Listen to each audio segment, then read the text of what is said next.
안녕하세요. 마포 라운동물병원의 황쌤. 오쌤입니다. 안녕하세요. 네, 우선 많은 시청자분들께 죄송하다는 말씀을 드리고자 합니다. 죄송합니다. 우선 많은 댓글들을 달아주셨었는데요. 저희가 병원 일이 바쁘다 보니까 그 댓글을 꾸준히 계속 못 달아드린 점 진심으로 죄송하게 생각하고 있습니다. 그래서 오늘은 여러분들이 많이 댓글을 달아주셨던 것들 중에서 몇 가지를 모아서 직접 저희가 말씀을 드리려고 합니다. 그 중에 저희 조회수, 가장 높은 조회수를 기록하고 있는 항문낭에 대해서 질문을 주셨던 것에 대해서 저희가 답변을 드리도록 하겠습니다. 네, 그럼 첫 번째 질문부터 보겠습니다. 아이가 8살이 다 되어 가는데 항문낭을 짜지 않았어요. 하지만 아이에게 별 증상이 없다면 앞으로도 항문낭 짜지 않아도 되지 않을까요? 우선 8살까지 증상이 없이 항문낭을 짜주지 않더라도 증상이 없었다라는 소리는 스스로 배변이나 배뇨를 함과 동시에 항문낭이 잘 배설되고 있을 것으로 추측이 되고 있어요. 물론 100%는 아니겠지만 그런 아이들 같은 경우는 굳이 항문낭을 따로 짜주지 않으셔도 큰 문제가 발생될 것 같지 않습니다. 비슷한 질문 중에 이런 질문도 있네요. 미용할 때 항문낭을 짜달라고 하는데 집에서도 짜줘야 하나요? 네, 이런 질문이 왔습니다. 일단은 미용하는 주기에 따라서 좀 차이가 있을 수 있는데요. 예를 들어서 미용실에서 관리를 2주마다 잘 받고 있다. 이런 아이들 같은 경우들은 특별히 따로 짜주지 않으셔도 되는데 2달에 한 번, 3달에 한 번 이렇게 미용을 하는 아이들 같은 경우는 그 사이사이에 아마 꽤 많은 항문낭이 차 있을 거예요. 그래서 그런 아이들은 집에서 꼭 짜주시는 걸 권장을 드립니다. 네, 그럼 다음 질문을 보겠습니다. 항문낭을 쭉쭉 잘 짜줬는데도 엉덩이를 벽에 비비네요. 무슨 문제일까요? 우선 첫 번째로 항문낭을 진짜로 잘 짰는지가 사실 중요할 것 같은데요. 항문낭이 충분히 다 짜지지 않아서 그 안에 있는 자극감 때문에 엉덩이를 가려워할 수도 있을 것 같고요. 아니면 항문낭을 짤 때 너무 세게 짜다 보니까 항문 부위에 자극이 생겨서 그쪽 부위를 가려워하는 걸 수도 있을 것 같아요. 그리고 마지막으로 드문 경우이겠지만 항문낭 쪽에 염증이 생긴 아이들은 항문낭을 짜내더라도 지속적으로 가려움증을 느껴 할 수 있습니다. 다음 질문입니다. 항문낭을 짰는데 노란색이 아니라 커피색이에요.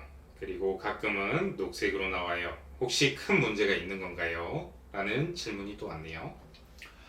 일반적으로 항문낭은 약간 진한 노란색 양상을 띠죠. 그런데 그게 굉장히 농축돼 있거나 진해져 있을 경우에는 진한 갈색으로 보이기도 합니다. 그런데 녹색으로 만약에 보인다고 하면 항문낭에 염증이 있는 걸로 보여지기 때문에 그때는 꼭 병원에 가서 진료를 받아보시는 걸 추천을 드리고요. 진한 노란색 내지는 커피색, 진한 갈색 이런 정도까지는 크게 상관없다고 보시면 되겠습니다. 네, 다음 질문을 보겠습니다. 목욕하면 항문낭을 짰는데 하얀 덩어리들이 나왔어요. 이건 이상이 있는 건가요? 라는 질문을 주셨습니다. 아까 황 원장님이 잘 설명해 주셨는데요. 아이들의 항문낭 색은, 항문낭액의 색은 노란색부터 진한 갈색까지 그 안에 분포하고 있는 세균에 따라서 여러 가지 색을 띨 수가 있는데요. 그것뿐만 아니라 아이들마다 항문낭을 만드는 그 샘 조직의 그 농도에 따라서 그 농도가 진한 애들은 이렇게 덩어리처럼 뭉쳐 나오는 경우도 있는데요.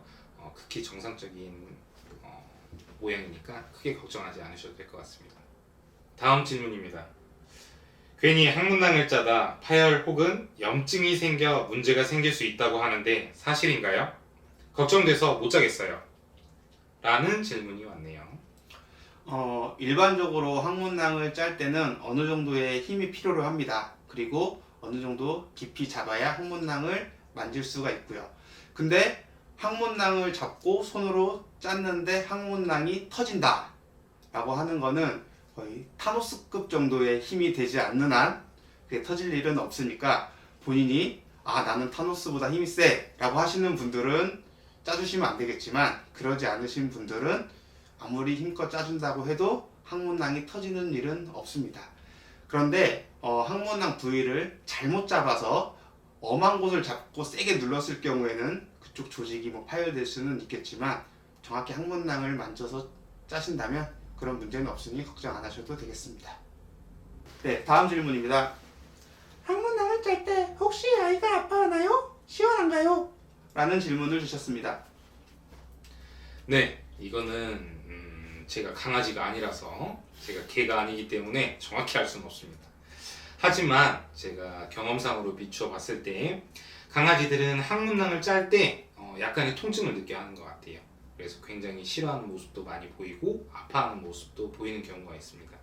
물론 그래서 집에서 짜시다가 놀라실 수도 있는데요.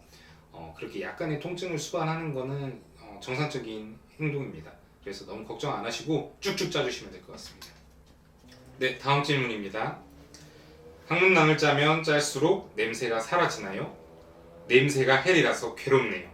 라는 질문이 왔습니다.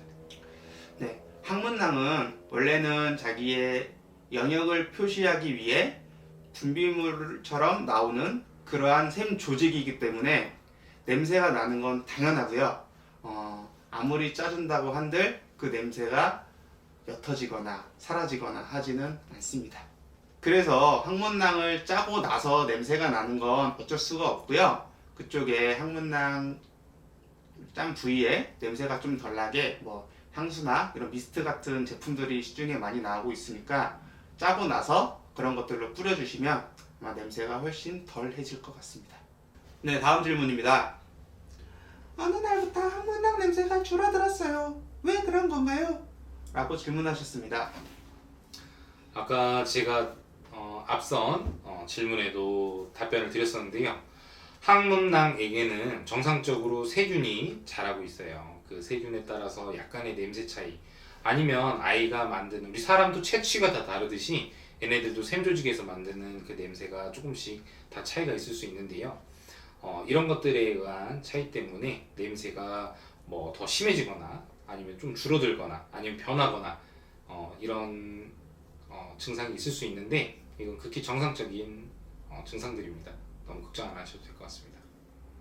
네, 다음 질문입니다. 항문낭을 짤 때 꼬리를 달라고 하셨는데 아이 꼬리가 잘려서 못 들어 올려요. 방법이 없을까요? 라고 질문하셨습니다. 네, 안타깝습니다. 사실 꼬리가 너무 짧게 잘려있는 애들에서는 사실 그 보호자님들이 혼자 집에서 하시기는 조금 힘드세요. 꼬리를 들지 않으면 항문낭이 제대로 노출되지 않기 때문에 아주 숙련된 이런 집게손가락으로 미묘하게 조작을 해야 되는데 그런 부분은 집에서 하시기는 좀 힘드실 것 같아요. 그래서 프렌치 불독이나 아니면 웰시코기 이렇게 꼬리가 너무 짧게 잘려 있는 애들은 집에서 하지 마시고 전문적인 동물병원에 가셔서 항문낭을 배출해내시길 바랍니다. 지금까지 저희가 그 항문낭에 관련된 질문들에 대해서 좀 답을 해드렸는데요. 지금까지의 대답으로도 궁금증이 풀리지 않으신 분들은 바로 댓글을 달아주시면 저희가 최대한 노력해서 댓글을 달아드리도록 하겠습니다. 댓글이 너무 빨리 달리지 않는다고 화내지 마시고요. 저희가 다음 댓글 영상을 제작할 때까지 인내심을 갖고 좀 기다려 주시길 부탁드립니다. 네, 지금까지 마포로움동물병원의 황쌤, 오쌤이었습니다. 안녕히 계세요.